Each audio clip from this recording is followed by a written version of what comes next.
Paglabas ng banyo ni Joy, ay pilit niyang ibinababa ang dress nitong hapit na hapit.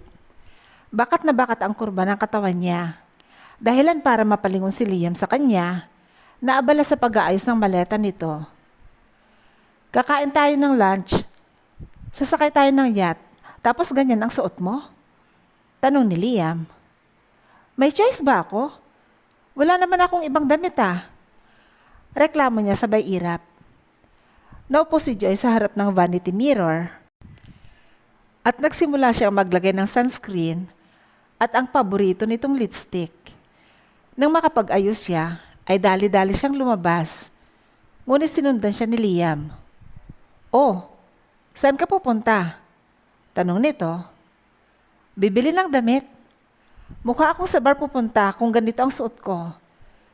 Sagot niya sa asawa habang naglalakad patungo sa elevator. Okay then, bye. Napataas ang kilay ni Joy. Buong akala niya ay sasamahan siya ni Liam.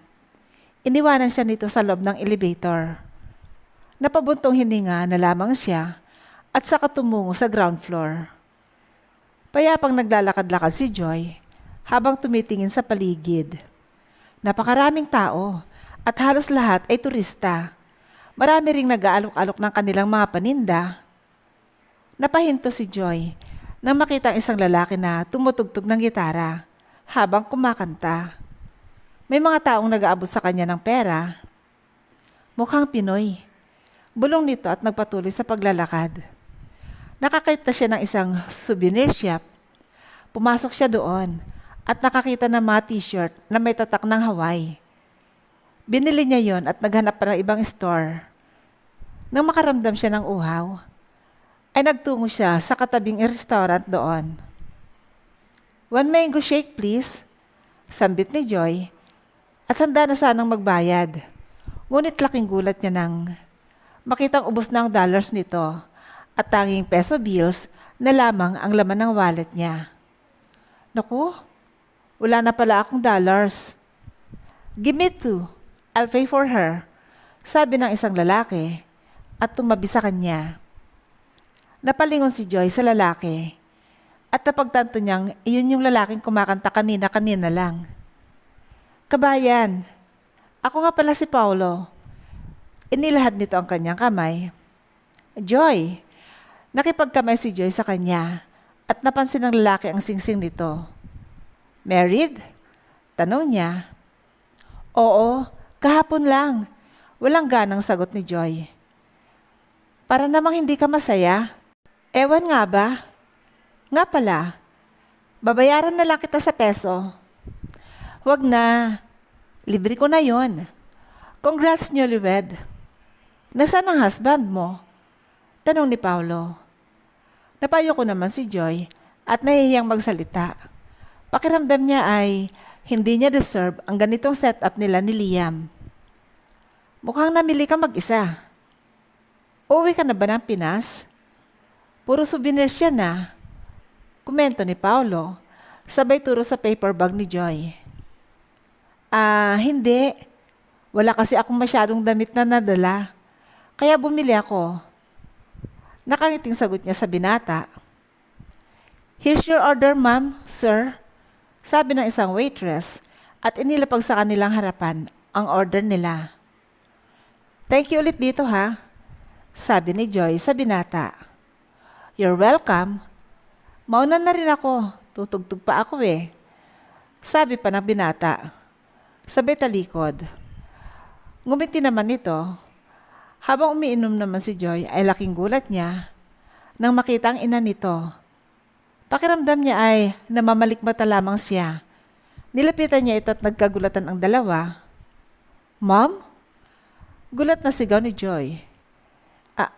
Anak, nagkatinginan ng ina ni Joy at ang ina ni Liam. Anong ginagawa niyo dito? Tanong niya. Actually, sinundan namin kayo para tingnan kung ano ang lagay niyong dalawa. Nasaan pala si Liam? Tanong ng ina nito. Nasa hotel po. Bakit ikaw lang mag-isa, anak? Po? Kasi masakit daw po ang ulo ni Liam. Gusto niyang magpahinga sa hotel. Alibay ni Joy sa kanyang ina. Napabuntong hininga na lamang si Joy. Hindi niya akalain na susundan pa rin sila ng kanilang mga magulang. Para silang bata na kailangan pang bantayan. Sabay-sabay silang tumungo sa hotel. Pagbukas ni Joy ng pinto, ay nagulat si Liam nang makita ang ina nito. "Ma'am, bakit ka nandito?" "Masakit daw ang ulo mo," sabi ni Joy. "Hinayaan mo siyang lumabas mag-isa? Baka manakaw yung asawa mo. Sobrang ganda pa naman." Nakangiting sabi ng ina ni Liam. Ha? Tanging nasambit na lamang ni Liam at napatingin kay Joy. Sumenyos naman si Joy na sumabay lamang sa alibay nito. Opo, sorry. Next time hindi ko na siya hayaang lumabas mag-isa." Sabi na lang ni Liam. "That's good to hear. Maayos na bang mga gamit nyo? Kapag may kailangan kayo, sabihin nyo lang." "Of course, ma'am. Pero bakit nga pala kayo nandito?" "I thought kami lang ni Joy ang may trip to Hawaii." Tanong ni Liam at lumipas sa kanyang ina. "Anak, kailangan ko ba kasigurado na magiging successful ang honeymoon ninyo? Alam mo namang matagal ko nang hinihiling sa iyo ang apo. Hindi ba? Bigyan niyo na ako ng apo, ha?" Tinapik nito ang balikat ni Liam. Napalunok sa sariling laway si Joy. Sandali ay nakaramdam siya ng takot at kaba. Pressured naman ang tanging nararamdaman ni Liam. Ayaw nitong makipagsiping sa babaeng hindi naman niya mahal. "Nga pala, kumain na ba kayo?" Tanong ng ina ni Joy. "Hindi pa," sagot naman ng dalaga. "We're going to the floating restaurant. Doon kami maglalunch, tita." "Come on, Liam. Call me ma'am too." Sige po, ma'am." Nailang nasabi ni Liam. "Tara na, kumain na tayo. Gutom na rin ako eh." Ibinaba ni Joy ang kanyang binili sa kama. Saka sila lumabas ng hotel. Nagulat siya nang hawakan ni Liam ang kamay nito habang naglalakad. "Bakit?" Nagtatakang nilingon niya si Liam. "We have an agreement, right? Just go with the flow." Inis na sabi nito. Habang pasakay sila ng yacht, ay nahirapan si Joy dahil sa kanyang dress. "Wait, mauna ka na, Liam." Napatigil siya sa pagsasalita nang buhatin siya nito at isinampas sa yacht. "Wow, ang sweet naman ng mga anak natin." Komento ng kanilang mga magulang. Thank you." Nailang nasambit ni Joy sa asawa. "Here's my jacket. Cover your tights. Konti lang makikitaan ka na," sabi ni Liam. Napakunot ang noon niya sabay kinuha ang jacket nito. Talagang mabait si Liam sa kanya kapag nasa paligid lamang ang magulang nila. "Thank you, love ko," sabi ni Joy at kinurot ang pisngi ni Liam na ikinagulat nito. "What? Bakit ganyan ka pakatingin? Sinasabayan ko lang ang trip mo, no?" Bulong nito sa asawa. Akmang lalakad si Joy patungo sa kabilang side ng yacht. Ngunit tinila ni Liam ang bewang nito. Napasandal siya sa bakal ng railings ng bow. Habang si Liam naman ay nakatayo sa kanyang likuran. Wala itong takas sa kanya. Naramdaman na lamang ni Joy ang mainit na hininga nito sa kanyang tenga. "Let's just act," bulong ni Liam. Tumango naman ang dalaga. Ngunit nang umandar na ang kanilang sinasakyan, ay mas napadikit ang katawan ni Liam sa kanya. Nanlaki ang mga mata nito nang maramdaman ang pagkalalaki ni Liam sa kanyang pang-upo. Malamig man ang simoy ng hangin. Tila ba init na init ang dalaga sa mga oras na yon. Amoy na amoy pa niya ang mabangong hininga ni Liam. "Anak, Joy, Liam, kuhanan ko kayo ng picture, ha?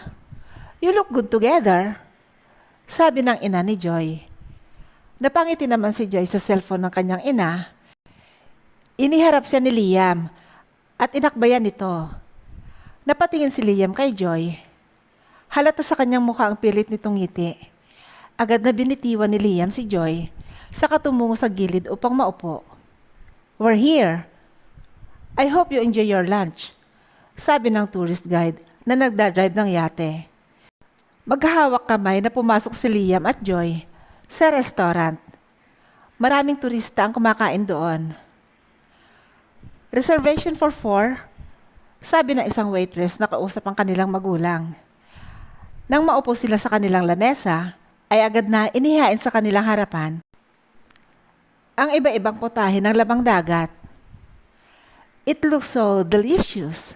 Let's eat, sabi ng ina ni Liam. Agad naman kumuha si Joy ng crab at hipon upang ipagbalat si Liam. Akmang susubuan niya ito pero hinawakan ni Liam ang kanyang kamay. Joy, hindi ka ba marunong? Tanong nito. Napatigil si Joy at nakaramdam ng hiya. Agad na kinuha ni Liam ang isang crab upang turuan nito si Joy kung paano ang tamang pagkain ng seafoods. Try it, sabi ng binata. Masakit kasi sa balat. Natutusok ako nung shell. Sagot naman ng dalaga. Sige, ikaw na ang kumain. Akong magbabalat. Sabi pa ni Liam. How sweet. Napaka-gentleman talaga ng anak mo, balae. Sabi naman ng ina ni Joy. Pilit na napangiti si Joy. Kung alam lamang nila ang nangyayari kapag nakatalikod sila. Nang matapos silang kumain, ay muli silang sumakay ng yate upang makabalik sa hotel. Nagbihis si Joy ng swimsuit upang makapagbabad sa dagat habang papalubog ang araw. 2-piece? Really? Tanong ni Liam sa kanya. Bakit? May problema ba? Mataray na tanong ni Joy at humarap kay Liam. Sinadya niyang ayusin ang kanyang postura upang maging lalong sexy siya. You look pregnant kahit hindi ka pa buntis.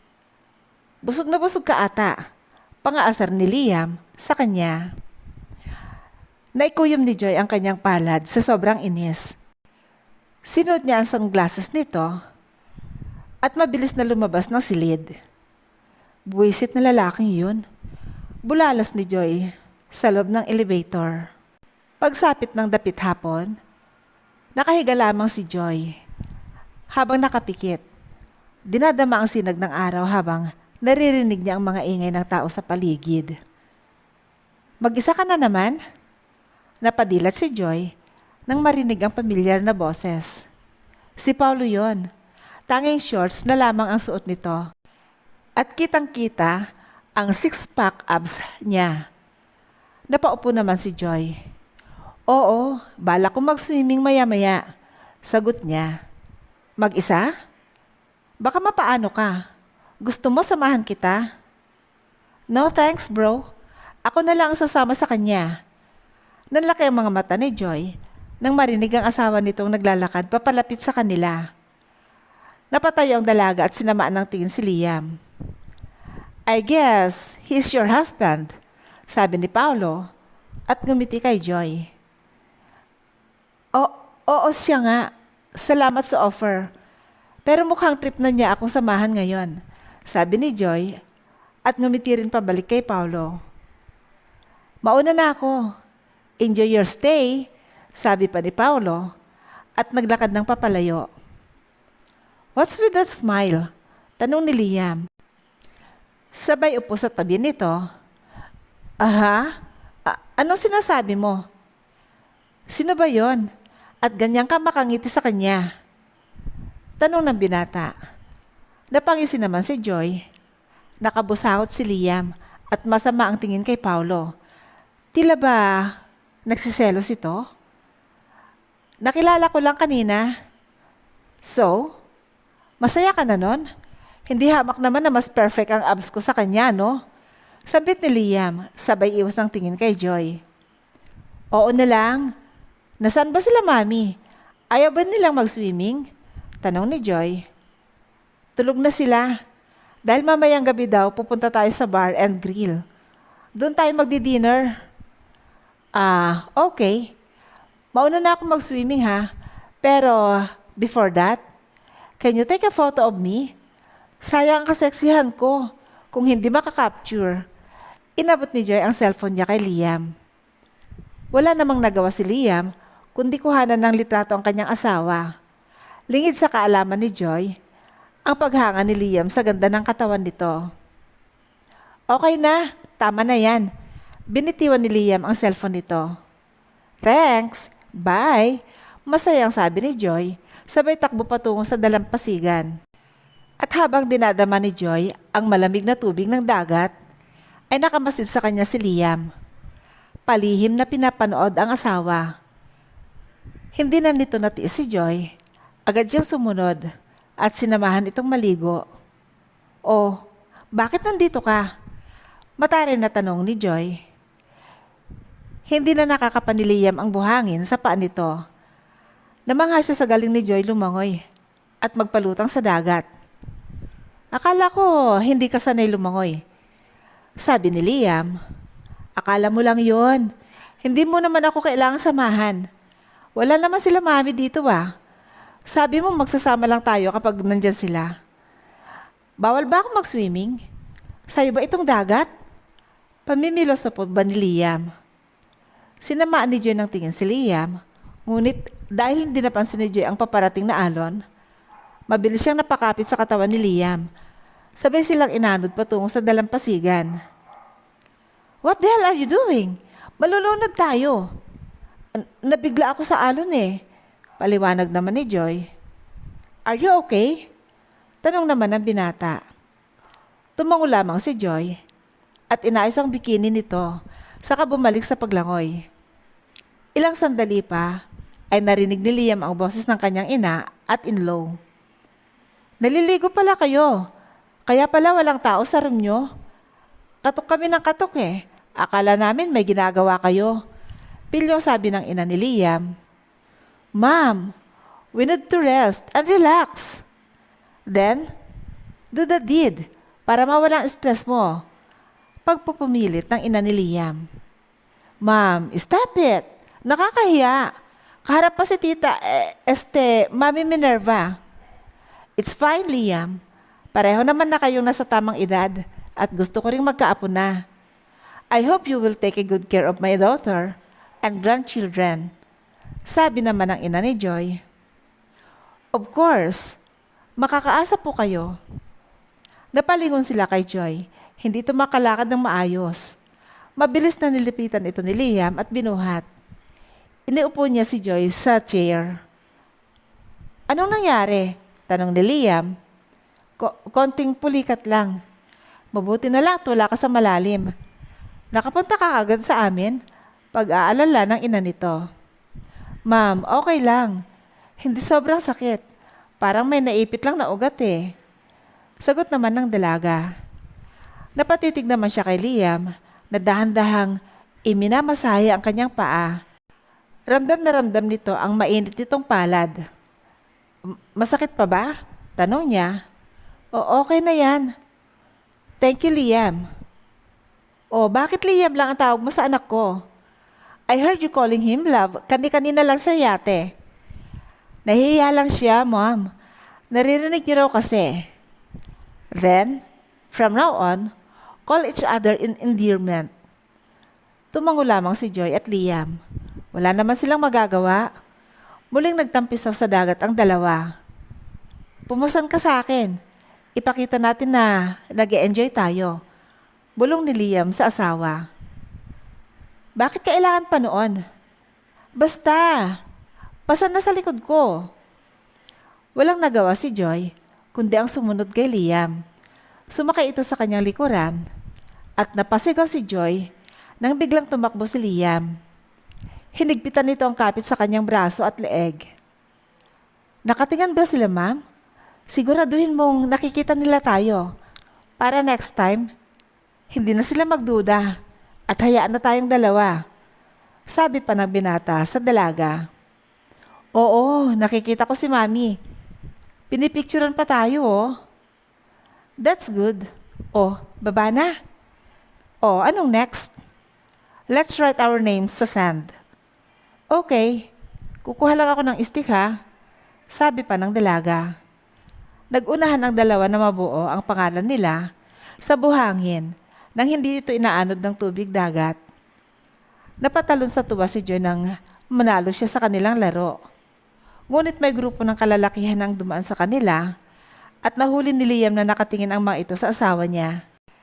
Mabilis na niyakap ni Liam si Joy upang matakpan din ang katawan nito. Oh, anong palabas na naman to? Walang kamalay-malay si Joy sa ginagawa ni Liam. Niyakap ni Joy pabalik si Liam at dinig nito ang tibok ng puso ng kanyang asawa. Napapikit si Joy habang iniisip kung magkakatotoo kaya ang relasyon nilang dalawa. Pagsapit ng gabi, nagtungo sila sa bar and grill kung saan sila maghahaponan. Puno din ito ng mga turistang katulad nila at mayroong banda na kumakanta na sa stage. "Here's your order, ma'am and sir." Nakaramdam ng gutom si Joy nang maamoy niya ang masarap na pork steak. Sa sobrang excited ni Joy na tikman yon, ay hindi niya alam na sobrang init pala nito. "Aray! Iluwa mo. Next time, be careful. Here, uminom ka muna ng tubig." Nag-aalalang sabi ni Liam. "Anak, mag-iingat ka naman." Pinunasan ni Liam ang gilid ng labi ni Joy. Napatitig naman ang dalaga sa kanyang asawa. Kahit ba alam niyang nagpapanggap lamang ang ginagawa nila, ay may party kay Joy na natutuwa ito sa trato sa kanya ni Liam ngayon. "Thank you." Bulong ni Joy. "Try this instead," sabi ni Liam.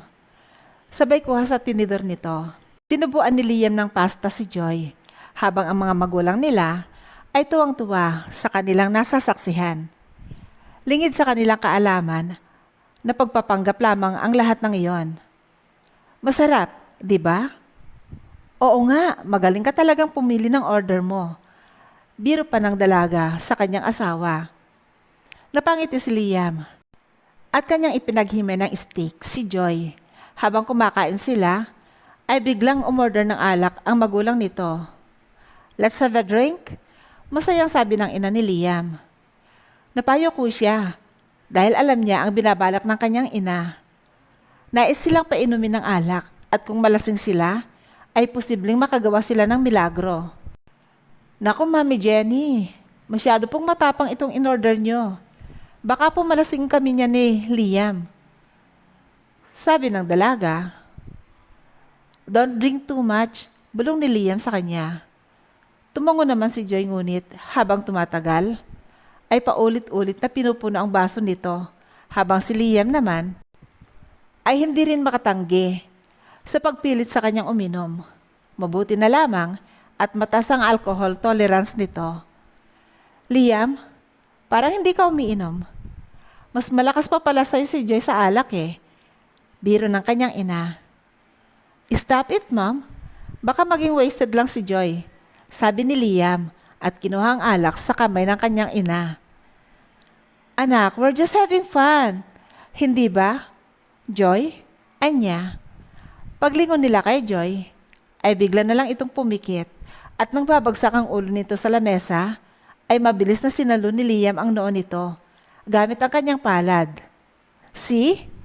Mukha bang nag-enjoy si Joy? Nilasing mo lang siya." Inis na sabi ni Liam. "Anak naman, minsan lang naman ito. Uminom ka pa." "No. So please excuse us." Mabilis na tumayo si Liam. Sandali siyang napatigil nang biglang nagbago ang timpla ng katawan nito. "Are you okay?" "Sorry anak. We thought mas magiging komportable kayo kapag uminom tayo." Pahinging paumanhin ng ina ni Joy. "It's fine. Mauna na po kami," sagot ni Liam at agad na binuhat si Joy. Napatingin sa kanilang mga tao sa paligid. Marami ang kinilig at nagbulungan. Pinilit ni Liam na makabalik ng kanilang hotel habang ramdam na nito ang ngalay sa mga braso niya. Sa elevator ay biglang nagising si Joy. "Nasaan tayo?" tanong nito. "Lasing ka na." Saad naman ni Liam. "Sanay akong malasing," natatawang sabi ni Joy at pilit na tumayo. "So, party girl ka pala?" tanong naman ni Liam. "Hindi naman. Marami kasing problema kaya dinadaan namin ang best friend ko sa alak. Namimiss ko na nga yung best friend ko na yun eh. Buntis kasi siya ngayon kaya hindi kami makapag-inom. Magaling magtimpla ng alak yung kilala naming bar sa... Shut your mouth. Amoy alak ang hininga mo. Reklamo ni Liam at mabilis na hinigit ang bewang ni Joy upang lumabas sila ng elevator. Pagyawang-gewang ang kanyang asawa kung maglakad at nang marating nila ang hotel ay napatalon si Joy sa kama. Joy, huwag kang matulog nang hindi naglilinis ng katawan.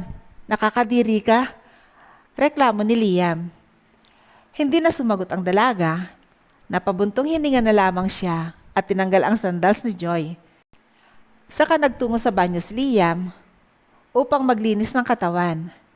Sa paglabas nito, ay nadatnan niyang natutulog na rin si Joy. Joy, ano ba? Magtatabi ba talaga tayo dito?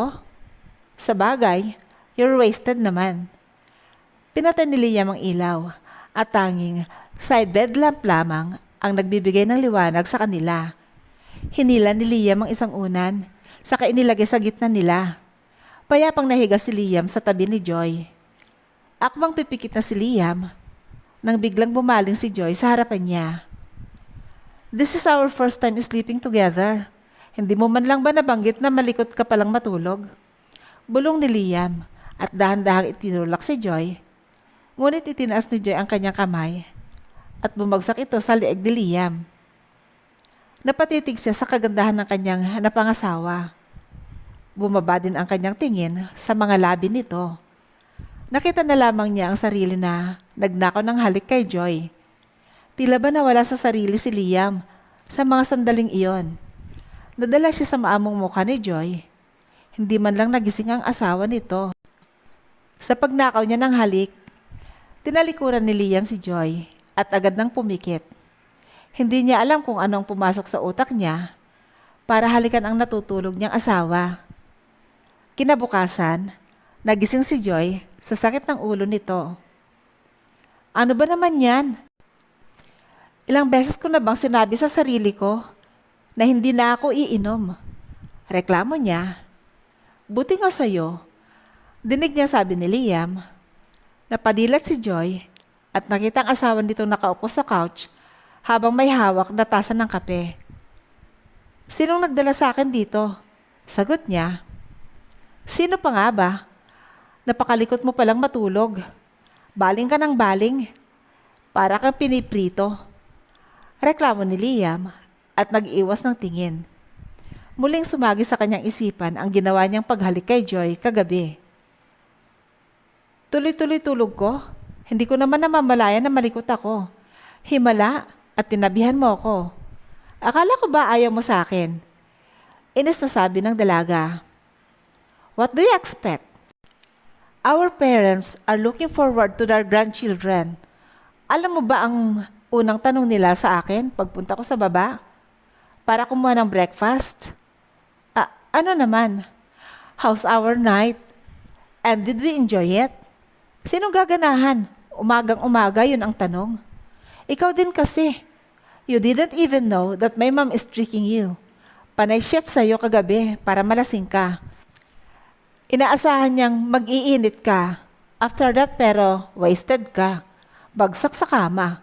Napahigop si Liam sa kanyang kape sa sobrang stress. Ayaw niyang pilitin ang sarili na makipagtalik kay Joy. Ayaw niya ring mapilitan si Joy na makipagtalik sa kanya. Sumasakit ang ulo ko. Dito na lang muna ako sa kwarto. Sabi ni Joy at mabilis na nagtalokbo ng kumot. Narinig naman nilang malakas na katok mula sa pinto at alam nilang iyon ay kanilang mga magulang. Mabilis na tumayo si Liam para pagbuksan ang mga ito ng pinto. Oh, kumusta kayo? Tanong ng ina ni Liam. Mami Jenny, sumakit ang ulo ko. Lakas po talaga nung alak kagabi. Sagot ng dalaga at napahawak sa ulo nito. Oh, Liam, masakit ang ulo ng asawa mo. Bakit hindi mo siya ikuha ng mainit na soup sa baba? Kakatapos lang namin mag-breakfast eh. Ang sasarap ng mga pagkain doon. Saan nito? Sure, ma'am. I'll get the foods for her. Lumabas si Liam dala ang tasa ng kape nito. Kumusta? Anong nangyari sa inyo kagabi? Meron na ba? Tanong ng ina ni Liam. Napatigil si Joy, hindi niya alam kung anong isasagot. Pakiramdam niya ay napagitnaan siya at hindi na makakatakas pa sa tanong na iyon. Ano po? Magkakaapo na ba kami?